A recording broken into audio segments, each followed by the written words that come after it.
तर आज आलो आम्ही श्री संत गजानन महाराजांच्या नावाने ओळखल्या जाणाऱ्या नगरीमध्ये, म्हणजेच शेगाव या शहरात. मग रस्त्याने दिसते ना आपल्याला फ्री फायरमधलं भीमाशक्ती टावर. तर कोणाकोणाला माहीत आहे फ्री फायरमध्ये असे टावर आहे ते कमेंट करून सांगा.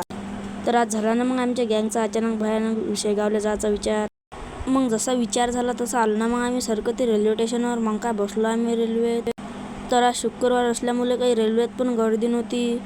जर तुम्हाला पण यायचं असेल तर सोमवार आणि गुरुवार सोडूनच या तुम्ही, बाकी दिवशीला गर्दी असते. मग काय आलो ना आता आपण शेगावमध्ये. आज शुक्रवार असल्यामुळे जास्त गर्दी नव्हती. तर आलो ना मग आम्ही आरामशीर ट्रेनमध्ये बसून. मग काय आता आम्ही चाललो बसमध्ये बसून. मंदिराच्या इकडे 1 किलोमीटर आहे म्हणणार आहे बा इथं मंदिर बोर्डावर. तर आलो मग आता आम्ही यात्रेमध्ये. तर आलो मग आता आम्ही श्री गजानन महाराजांच्या प्रवेशद्वारामध्ये. नाता चाललो मग इथं काढलं. मग आता आम्ही चपलन केलं समनायचं जमा. तर आता चाललो आम्ही दर्शनाच्या लाईनमध्ये. गर्दी कमी असल्यामुळे लाईन काही नव्हती. तर शांततेनं आमचं दर्शन झालं आज. अरे बा पहा ना इकडे जेवढी गर्दी दर्शनाच्या येत नव्हती तेवढी गर्दी जेवायच्या येत नाही आहे ना रे बा. आम्ही बसलो ना रे बा मग आता जेवायला. आम्ही कायला सोडतो, आम्ही बसलो मग आता जेवायला. जेवण करून निघालो मग आता आम्ही व्यंकट मंदिराकडे दर्शन घेतलं गजानन महाराजांचं.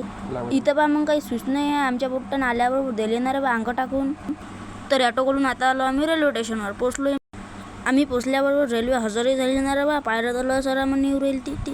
मग आता रेल्वेच्या गेटवर बसून मस्त आम्ही बाहेरचा व्ह्यू पाहत आहो. मग आलो ना रे बा. मग आपल्याला दिसली ना अकोल्याची नदी. जे अकोल्याचं असेल त्यानं कमेंट करून सांगा नदीचं नाव.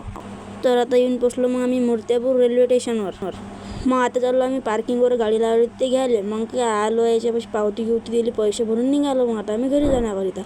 चला मग खाली तुम्हाला तेवढं फॉलोचं बटन दिसेल तेवढं दाबून द्या.